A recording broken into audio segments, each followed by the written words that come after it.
Hi, I'm Jen from Tea Leaves and Tweed, and here I talk about all things tea. So if that sounds like something you'd enjoy, be sure to subscribe to follow more of what I do. This morning I'm sharing something for the warmer months of the year. I'm talking a little bit about my process for making cold brewed tea. So if you've followed my blog, Tea Leaves and Tweed, and read my tea primer, you've probably noticed the section about cold brew tea. And cold brew is a pretty constant thing for me as the weather gets warmer. And now that it is officially summer, and it is summer in Maryland, which is not known for being cool, it's gotten a little humid and a little hot, although it's pretty nice in the early mornings still. So I like to enjoy a lovely glass of cold brew tea. Contrary to what my toddler believes and likes to announce gleefully to the world, I do not drink wine all day. I actually drink cold brew tea, usually green tea because I love it in the summer. And I wanted to talk a little bit about how I brew cold brew. Now, the one thing about cold brew is that it takes a fair amount of time. Similarly to cold brew coffee, the best way to do cold brew tea is to set it up the night before and strain it in the morning.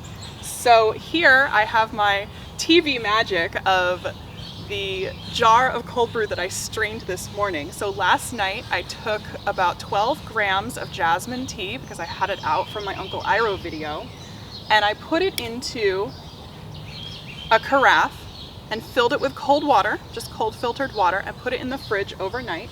And when I woke up in the morning, I could strain it with my strainer into another carafe. So I just have two of these carafes. I think I got them at Target. And then I have this beautiful liter of cold brew tea. It only takes 12 grams of tea, so that's like 2 gong fu sessions.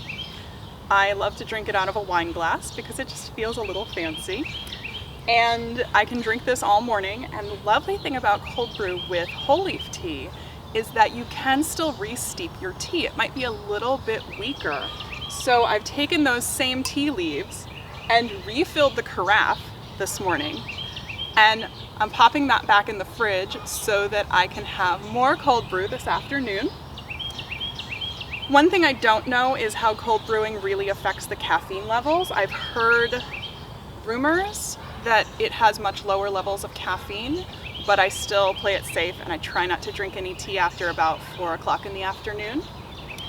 But this way I can have 2 beautiful liters of cold brew tea, stay hydrated, and this jasmine is just amazing when brewed cold. Cold brew tends to be smoother, less bitter. A lot of the juicy or sweet or umami qualities come out more readily in cold brew, so I love cold brewing sencha, and in particular that sakura sencha that I got from Path of Cha or from Yonomi is amazing cold brewed. And this jasmine is also quite lovely because one issue I have with jasmine tea is that it can get bitter if you steep it for too long. You forget about it for a minute. So cold brewing it is a way to get that beautiful jasmine flavor without over steeping it and having it become bitter. It almost tastes sweet with nothing in it. You can of course add whatever you want to it. And the other thing I love to do is cold brew herbal infusions. So I have my beautiful Taiwanese roselle hibiscus, and I also love to do that for a caffeine-free infusion. So that's it, just a quick discussion about how I do cold brew. No ice cubes necessary, just a little bit more time. So I would appreciate if you'd leave a comment talking about what teas you love to drink cold or cold brewed. And thank you for joining me. I hope I see you again sometime. Bye.